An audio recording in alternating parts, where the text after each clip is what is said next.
Om Namo Bhagavate Vasudevaya. Om Namo Bhagavate Vasudevaya. Om, I bow to the Lord Vasudeva. Joy to you, friends. In the second chapter of the Gita,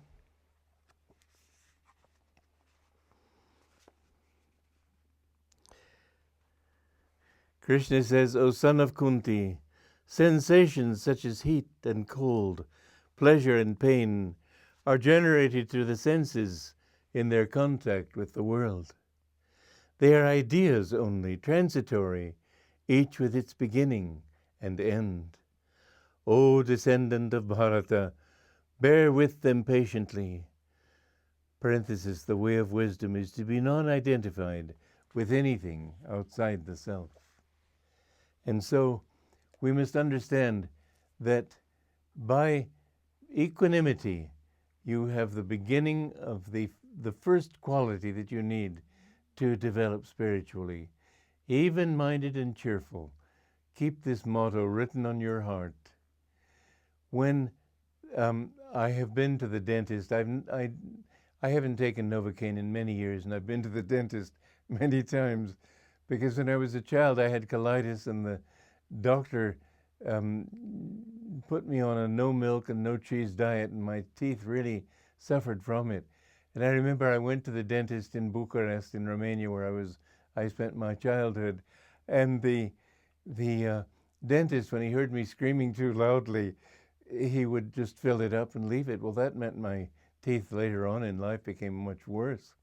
But later, when I came onto this path, I stopped taking Novocaine. And I have found that it's very easy. Just take your mind away from what's happening outside. The dentist himself has sometimes perspired with sympathetic pain, but I haven't even felt the pain. Sometimes I've written music or thought about a book that I was writing and thought about how to resolve some particular philosophical problem or whatever it might be. But again and again, I've seen, one time I felt that, well, I'm not just this body, this here and now. I'm in infinity. And so I've just felt my consciousness expand outward, and what was happening to this little body didn't really matter that much.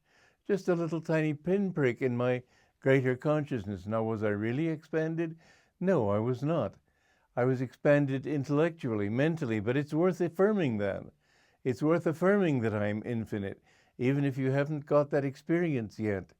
Affirm that you are ageless. Affirm that you are not limited in time and space, so that when things go wrong with you right here, today, think, well, they won't be so bad tomorrow maybe, or the day after. What does it matter? I'm not identified with this moment in time. And I'm not identified with this place. I've had the advantage of having lived in many countries, but many times I've had to ask, what country am I in right now? Am I in Italy? Am I in India? Am I in America? I have to really think it through. But the thing is that you aren't here right now. You're just temporarily in this body. You're temporarily in this particular culture. Don't identify with it. The way people live around you and the things that they think are right and important, don't go with fads. That's the greatest thing. I've often thought that people who go with the people who try to follow the style of the moment have no personal taste. Why be told what's right or wrong according to what's done this year? There are eternal rights and wrongs, that which gives you peace, those colors which satisfy your brain, your heart. If women today are wearing black, why should you wear black? Wear what you feel to wear. Don't be running with the crowd just because the crowd is running that way. I remember a cartoon in Punch, the monthly magazine in England. I think it's monthly. Anyway, this was before the war, and I was in school there. And there were 3 pictures in a railroad station. The first picture, everybody was sitting on his luggage and talking and leaning on canes and whatever. Second picture, one person was rushing through. Third picture, everybody was rushing after him. So don't rush with the crowd. Just say, wait a minute, is it right? So, it's amazing how people can be caught up in mass hysteria. Somebody's standing on a high ledge on a building ready to commit suicide. There have been people down below actually crying, come on, jump, don't be afraid. Can you believe it? But the hysteria that comes with going along with what other people are saying, it can lead to incredible delusions and incredible errors. Later on, I'm sure everyone in that crowd was deeply ashamed of himself. But as Yogananda said, the past lives of all men are dark with many shames. It was Sri Yukteswar who said it. We have done many shameful things in our lives, but remember, all things in future will improve if you do the right thing now.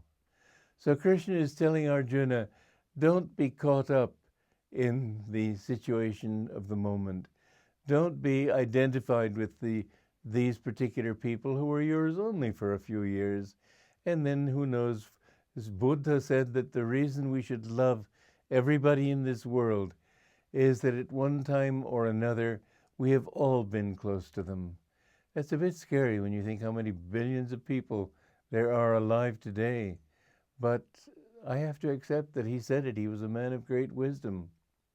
My own reasoning, however, is that the reason we should love everybody is that everybody is seeking bliss. I remember, though, I was in a program in India not very long ago, a couple of years or so, and there were about 100 people there watching this program. And amazingly, it seemed to me as if all of them were known to me. They were all old friends or family members. And often I see somebody, I say, well, I know you, don't I? No, I've never met you before, but they seem like old friends. The more you live in that thought of eternity, the more everybody seems to you very familiar. And the way to remember your own past lives is not to be too identified with this life or this body. You're only this body, which is a child, then grows up, then becomes old. You're neither young nor old. You're just passing through. Don't be identified with it if you want to be free in yourself. And once you've really freed yourself from that, then you begin to remember your past lives. You know what you've been in the past. And the more you become disidentified, non-identified with this body, the more clearly you remember not only what you did, but who you were, and all the people you knew then, and what your association with them was. Yogananda had that quality. And I remember one time I was having trouble with my digestion. He said, that's because you had trouble with it before. Just casually. I told him I'd always wanted to be a hermit. He said, that's because you did it before. Many times you would just casually talk like that to us. But remember, you're not here for the first time. You're part of a long, long sequence. Your job now is to get out of it. Joy to you.